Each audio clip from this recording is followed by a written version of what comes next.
Reserve bank good news చెప్పింది. ద్రవ్యోల్బణం కట్టడి, వృద్ధికి ఊతమిచ్చే లక్ష్యంతో రెపో రేటును 25 బేసిస్ పాయింట్లు తగ్గించింది. 5 ఏళ్లుగా వడ్డీ రేట్లు పెరగడం తప్ప తగ్గడమే తెలియని వినియోగదారులకు ఈ నిర్ణయం పెద్ద ఉపశమనమే. ఎందుకంటే గృహ, వాహన ఈఎంఐల భారం తగ్గుతుంది. అదే సమయంలో ఆర్బీఐ నిర్ణయం ఎకానమీకి బూస్టింగ్ ఇచ్చే అవకాశం మెండుగా ఉంది.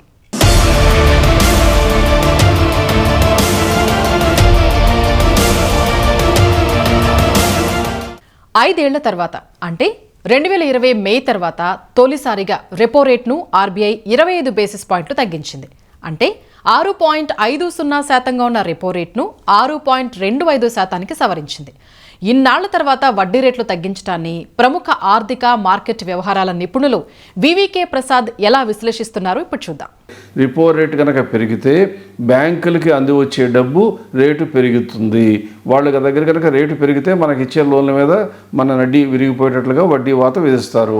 అలా కాకుండా రెపో రేటు తగ్గితే బ్యాంకులకు అందుబాటులో ఉండే డబ్బు తగ్గితే సామాన్య పౌరుడికి కూడా ఇంట్రెస్ట్ రేట్లు తగ్గే అవకాశం ఉంటుంది. దీనివల్ల వినియోగ శక్తి పెరగడం తగ్గడం జరుగుతూ ఉంటుంది. రెపో రేటు తగ్గింపుతో తక్షణం ఏం జరుగుతుందో తెలుసుకున్నాం కదా. మరి గృహ, వాహన వినియోగదారులకు మేలు జరుగుతుందా అంటే అవుననే అంటున్నారు వివికే. ఒకవేళ కనుక అన్సాటియేటెడ్ డిమాండ్ అంటే తీర్చలేనంత డిమాండ్ కనుక ఉన్నట్లయితే ఎక్కువ రేటుకే ఇస్తారు. పర్సనల్ లోన్లోనూ మన క్రెడిట్ రికార్డు కనుక సరిగ్గా లేకపోతే మనకి ఎక్కువ వడ్డీకే ఇస్తారు.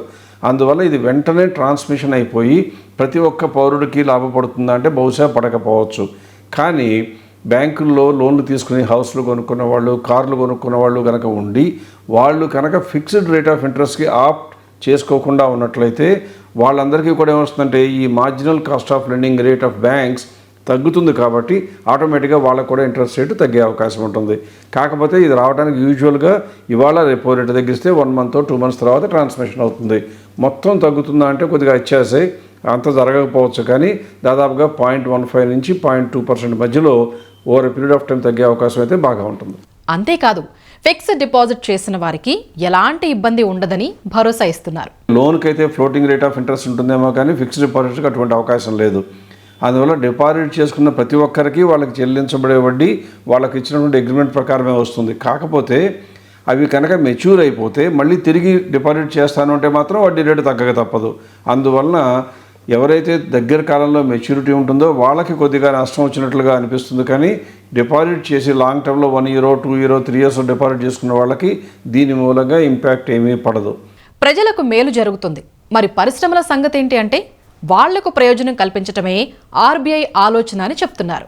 ఎప్పుడైతే ద్రవ్య లభ్యత తగ్గుతుందో అంటే మనకి శక్తికి మించి కొనుగోలు చేసే అవకాశం మనకు తగ్గుతుందో అప్పుడు మనం దాదాపుగా మనకు కావాల్సిన ఆడంబరాలన్నింటినీ కూడా పోస్ట్పోన్ చేసుకుంటాం. అలా పోస్ట్పోన్ చేసుకుంటే కంపెనీస్ అన్నిటికీ కూడా ఆర్డర్లు తగ్గుతాయి, ప్రాఫిటబిలిటీ తగ్గుతుంది. దాని మూలంగా వాళ్ళ దగ్గర పనిచేసే ఎంప్లాయీస్కి జీతాలు పెరగవు, ఉద్యోగాలు కూడా ఓడిపోవచ్చు. అంటే తిరిగి మళ్ళీ ఏమొస్తుంది, గ్రోత్ అంతా కూడా మందగించే అవకాశం వస్తుంది. అందువల్ల ఇప్పుడు ఏం చేయాలి, ఇంట్రెస్ట్ రేట్లు తగ్గించాలి. ప్రపంచంలో కనుక చూసినట్లయితే అమెరికా ఆల్రెడీ తగ్గించడం మొదలుపెట్టింది. ట్రంప్ గారు అయితే గట్టిగా చెప్తున్నారు ఇంట్రెస్ట్ రేట్ తగ్గించండి అని. అలాగే యూరోపియన్ సెంట్రల్ బ్యాంకు తగ్గించింది. ఒక్క జపాన్ తప్ప మిగిలిన కంట్రీస్ అన్నీ కూడా దాదాపుగా తగ్గిస్తూనే ఉన్నాయి. ఆ తగ్గించే స్పైరల్లో ఉన్నాయి. వాళ్ళని ఫాలో అవుతూ ఇండియా కూడా చేయక తప్పదు అని మనందరికీ తెలిసిన విషయమే. 2-5% తగ్గించడం అనేది ఇన్వెస్టర్లకి లేదా సామాన్య పౌరుడికి ఖచ్చితంగా ఊరటనిచ్చే అంశంగానే చెప్పాలి. వడ్డీ రేట్లు తగ్గించారు కాబట్టి ఎక్కువ మంది సేవ్ చేసుకోరు, ఆ డబ్బులు ఖర్చు పెట్టుకోవడానికి ట్రై చేస్తారు. అందువల్ల ద్రవ్య లభ్యత పెరగటం, డిమాండ్ పెరగటం, ప్రొడక్షన్ పెరగటం, ఫ్యాక్టరీలన్నీ బాగుపడటం, దాని ద్వారా అందులో ఉండే ఎంప్లాయీస్ ఉద్యోగాలు స్థిమితపడటం, వాళ్ళకి మళ్ళీ ధైర్యం రావటం, వాళ్ళు కూడా ఖర్చు పెట్టుకోవటం, మళ్ళీ డిమాండ్, ఇలా విషయ సైకిల్లోకి వెళ్తుంది అనమాట. స్టాక్స్లో ఇన్వెస్ట్ చేసే వారికి కూడా రెపో రేటుతో లింక్ ఉంటుందన్నది మార్కెట్ వ్యవహారాల నిపుణులు ప్రసాద్ అభిప్రాయం. ఇలా ఎకానమీ రివైవ్ అయ్యే సమయంలో ఎప్పుడూ కూడా బ్యాంకింగ్ స్టాక్స్ బాగుంటాయని చెప్తుంటారు. ఆటోమొబైల్ ఇండస్ట్రీ బ్రహ్మాండంగా ఉంటుందని చెప్తారు. ఆటోమొబైల్ ఇండస్ట్రీ బాగుంటే ఆటో యాన్సిలరీస్ బాగుండక తప్పదు. తర్వాత ఫుడ్ అండ్ బెవరేజెస్లో స్పెషలైజ్డ్ డ్రింక్స్ అంటే వాల్యూ యాడెడ్ డ్రింక్స్ చేసేవాళ్ళు, ఫాస్ట్ మూవింగ్ కన్జ్యూమర్ గుడ్స్లో రైస్ అమ్మే వాళ్ళకి, వీట్ అమ్మే వాళ్ళకి పెద్దగా లాభం రాకపోవచ్చు. ఎందుకంటే అంతకుముందు కొనే క్వాంటిటీ ఇప్పుడు కూడా కొంటారు. మ్యాక్సిమం 1-2% కన్నా రేట్ పెంచలేకపోవచ్చు. కానీ ఫ్యాన్సీ ఫుడ్స్కి మాత్రం రేటు పెంచినా అబ్జార్బ్ చేసిన కెపాసిటీ ప్రజల వద్ద ఉంటుంది. కాబట్టి ఫుడ్ అండ్ బెవరేజెస్లో వాల్యూ యాడెడ్ చేసే ప్రొడక్ట్ చేసే వాళ్ళకి గ్యారంటీగా లాభం వస్తుంది. రెపో రేటు తగ్గిస్తే ద్రవ్యోల్బణాన్ని కట్టడి చేసేయవచ్చా అంటే ఒక్కదాంతోనే అన్నీ జరిగిపోవని స్పష్టం చేస్తున్నారు. ఇన్ఫ్లేషన్ అనే దాన్ని ఇంపాక్ట్ చేసే అనేక కారణాల్లో రెపో రేటు కూడా ఒకటి. కానీ రెపో రేటునే ఆధారం చేసుకుని ఇన్ఫ్లేషన్ పెరగడం తగ్గడం ఉండదు. ఎందుకంటే ఇన్ఫ్లేషన్ అంటే అర్థం ఏంటి? మన దగ్గరున్న వస్తువులకి మనం అంతకుముందు పెడుతున్న రేటు కన్నా ఎక్కువ రేటు పెట్టవలసి వస్తే ఇన్ఫ్లేషన్ అంటాం.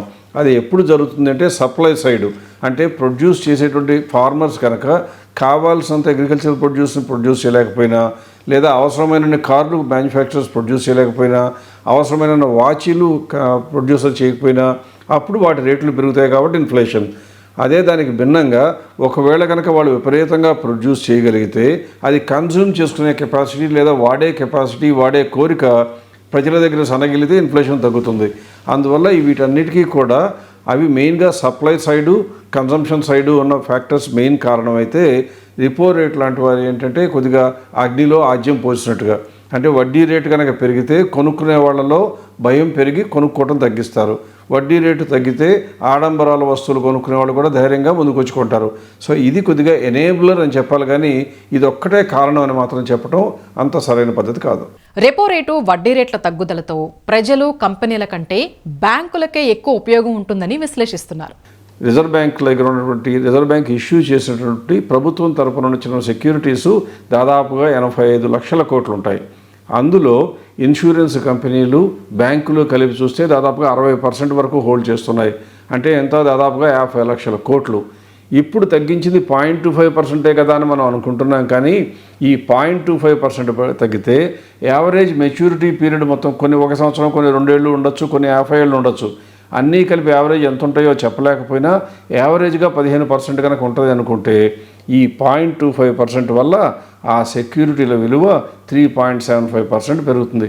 అంటే దగ్గర 4%. 50 లక్షల మీద లెక్కేస్తే 2 లక్షల కోట్లు. అంటే బ్యాంకులన్నిటికీ నెక్స్ట్ మార్చిలో రిజల్ట్స్ డిక్లేర్ చేసే నాటికి అందులో 40% బ్యాంకుల దగ్గర, దాదాపు 20% ఇన్సూరెన్స్ల దగ్గర ఉన్నాయి. సో 40% లెక్కేసిన దాదాపుగా 130,000 నుంచి 150,000 కోట్ల వరకు లాభం ఖచ్చితంగా బ్యాలెన్స్ షీట్లోకి రాబోతుంది.